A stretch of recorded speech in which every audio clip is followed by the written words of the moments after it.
Je voudrais juste reprendre un peu le schéma pour vraiment bien comprendre. Vous dites, donc là, vous parlez de fin de lutte. Lorsqu'on on expérimente, hein, on a des expériences de vie. Lorsqu'il y a souffrance, c'est quand il y a identification à nos blessures.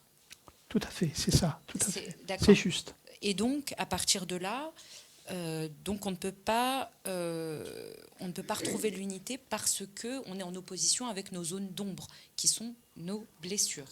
Toujours d'accord, oui. Et donc, donc, il faut se mettre en amour avec nos blessures pour pouvoir rassembler ces deux polarités. Oui, c'est juste. Donc, c'est assez juste, hein, c'est pas de problème. Donc, effectivement, ces zones d'ombre, il faut les voir comme des blessures, des endroits où la lumière n'est pas venue éclairer encore. Donc, il faut vraiment, c'est tout notre travail en fait, que ces zones d'ombre, qui sont des souffrances dues aux blessures, et il faut vraiment que ça soit un vrai accueil. Et quand on peut accueillir le menteur en soi, l'assassin, le violeur, parce qu'on a été tout ça, on a vécu toutes les expériences. Quand on peut accueillir tout ça sans rejeter, l'unité peut se faire. On peut accueillir les autres. Mais ce n'est pas un travail facile. C'est un travail constant parce que la vie ne sert qu'à ça. Tout le temps, on pourrait dire que on vit dans comment ça s'appelle, un palais des glaces. C'est-à-dire tout nous renvoie une image de nous-mêmes. Toute situation vient nous apprendre quelque chose sur nous-mêmes. C'est ça la grâce de la vie. Et malheureusement, d'une certaine manière, le jeu personnel perd complètement du temps à être dans son narcissisme et à se vivre uniquement dans sa propre satisfaction. Parce qu'il est dans cette croyance d'une individualité et d'une peur, et qu'il veut combler sa peur. Donc, c'est la première étape. Et dans l'autonomisation, là, on commence à voir que tout est parfait. Tout est exactement comme ça doit être. Donc, dans ce cas-là, je suis plus coupable. Je suis plus responsable. Je ne fais que agir en fonction de qui je suis. Vous parliez tout à l'heure d'unicité avec soi-même. Et ensuite, on en est venu à parler d'unicité avec quelqu'un d'autre dans une relation, en sachant qu'il a ses propres conditionnements, ses propres croyances, et que si on arrive à les voir pour nous, on pourrait les déceler chez les autres. En tout cas, c'est une évidence pour tout le monde. Donc, accepter ça.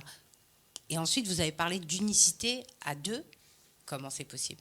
Si lui n'est pas conscient, si lui n'a pas fait sa propre unicité, comment c'est possible d'être... Pour une raison toute simple. C'est que l'autre est une part de nous-mêmes. Et si effectivement cette autre part de nous-mêmes est en tension avec nous, c'est qu'il y a une part de nous-mêmes qu'on n'a pas encore mis dans l'amour. Parce que il est facile d'aimer quelqu'un qui nous aime. C'est hyper simple, c'est même agréable. Mais aimer quelqu'un qui ne nous aime pas. Et si on peut aimer quelqu'un qui ne nous aime pas, cette personne ne peut plus nous détester. Parce qu'il faut qu'il y ait ces deux énergies qui fonctionnent. Pour être en conflit, il faut être deux. Donc si effectivement la personne qui vous agresse, vous lui envoyez de l'amour, petit à petit, sa haine, tout ce qu'il y a, s'efface obligatoirement. Ça rejoint ce qui a été dit en fait, c'est l'histoire d'accueillir l'autre, l'histoire de l'unité. Je ne sais plus trop là maintenant. C'est accueillir l'autre. Voilà, donc il faut déjà s'accueillir, l'amour, c'est cette histoire d'amour. Je comprends rien. C'est donné. Ouais, non, parce que je recherchais ce que je voulais dire pour aller juste là où je voulais aller. D'accord. C'est l'amour, voilà, qu'on donne, qu'on va pour transcender ce que l'autre nous renvoie. On accueille l'autre et on lui renvoie de l'amour. Oui, tout à fait, oui. Oui, Donc on en peut le fait, dire. cet amour, on va pas le renvoyer. On va le renvoyer à ce qu'on accueille, mais qui est pas, qui va nous faire du mal, par exemple. Personne ne peut nous faire du mal à part nous-mêmes. Qu'est-ce l'amour, on l'envoie quoi? À l'âme de la personne? On l'envoie à la personne qu'on a en face de soi? On l'envoie. C'est là que j'ai diffusé. Non, parce que c'est... Pardon? Ouais, c'est ça. Et tout à fait, simplement la personne que tu as en face. Tu vas pas te dire, je vais envoyer de l'amour à l'âme de cette personne. Elle est où déjà? La personne, elle est devant toi. Ouais. C'est cette personne physique. C'est cette âme incarnée. Tu passes par cette entité, tout simplement.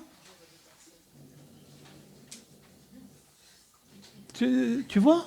Je sais pas, imaginons quelqu'un me maltraite Non, personne ne te et maltraite. je lui envoie l'amour. Tu le vis comme une maltraitance. C'est pas une maltraitance. Personne ne peut te maltraiter. C'est toi qui te maltraite par rapport à ça et qui le vit comme une maltraitance. Là, il y a un truc à comprendre quand même. Il y a un truc à comprendre parce qu'une personne qui est... je sais plus comment on appelle ça, là, voilà. Oui. Eh ben, Alors, très bien. Il va Non, non, non, non, titiller non, non, jusqu'à non, ce que non, t'en non, non, puisses top, plus. top, top. Non, non, tu te trompes. Voilà. Je veux dire, la question à te poser, c'est pourquoi tu es avec un pervers narcissique, pourquoi tu te veux autant de mal et que tu te maltraites? Personne ne t'oblige d'être avec un pervers narcissique. Ouais. Donc c'est toi qui te maltraites. Si j'ai une relation à finir avec cette personne, Tu l'as fini. Mais tu n'as pas besoin, il n'y a pas un contrat signé. mais Je veux dire, à partir du moment où tu vas mettre de l'amour à cet endroit-là, voilà, c'est ça l'histoire de l'amour dans mais l'histoire oui, là-dedans. ça veut dire que si tu t'aimes réellement, il n'y a aucun sens à te faire souffrir. Et à ce moment-là, l'histoire est réglée. Donc, en Ce fait, n'est toujours, et ça il faut bien l'intégrer, tout n'est qu'une histoire de nous à nous. L'autre n'existe pas. d'accord. C'est ça. L'amour est par rapport à moi. Tout en simplement. premier, de toute façon, ouais. Si on est dans une relation et on ne se sent pas en soi dans l'amour pour soi, c'est qu'on n'est pas au bon endroit. Et tout ça, oui, bien ça. Mais la question, c'est pourquoi, malgré tout, je reste à cet endroit et que j'accepte de me maltraiter. Mais c'est un conditionnement. Oui, c'est là où il faut Bien évidemment. accueillir le conditionnement. C'est le conditionnement, on est bien là.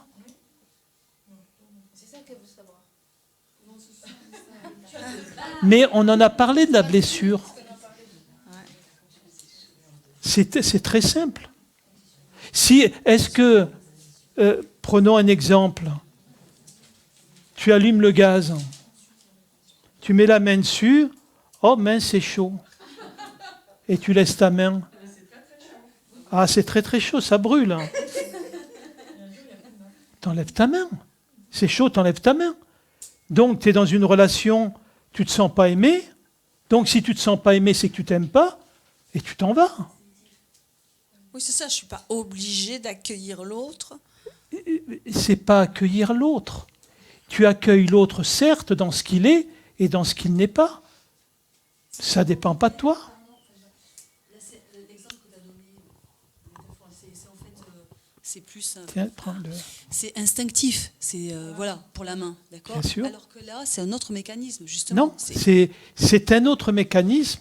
À partir du moment où on est sur le jeu personnel et on n'est plus à ce moment-là, dans l'instant présent, ni à l'écoute de ses ressentis, ni à l'écoute de ça, l'inspiration. c'est sûr. Donc, on est fermé parce que on est pris dans le passé et les mémoires. Et, ouais.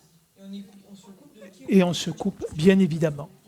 Bien évidemment. Et du coup, quand c'est le papa de nos enfants, Et obligé de alors, relationner ou comme la maman, non, personne n'est obligé de relationner. Il y a on peut plein pas de... priver son enfant de son père.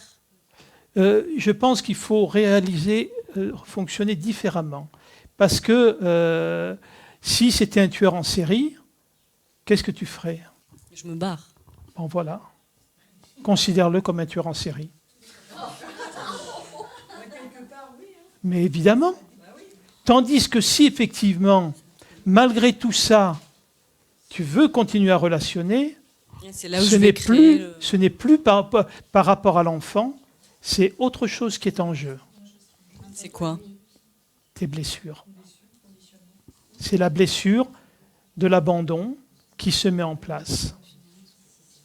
Et l'enfant est instrumentalisé. C'est comme ça. Donc, c'est d'arriver à l'observer. Il n'y a pas de jugement. Hein, c'est pas du tout. C'est simplement de décoder ça. Et quand on le décode, on peut commencer à remettre les choses à sa place.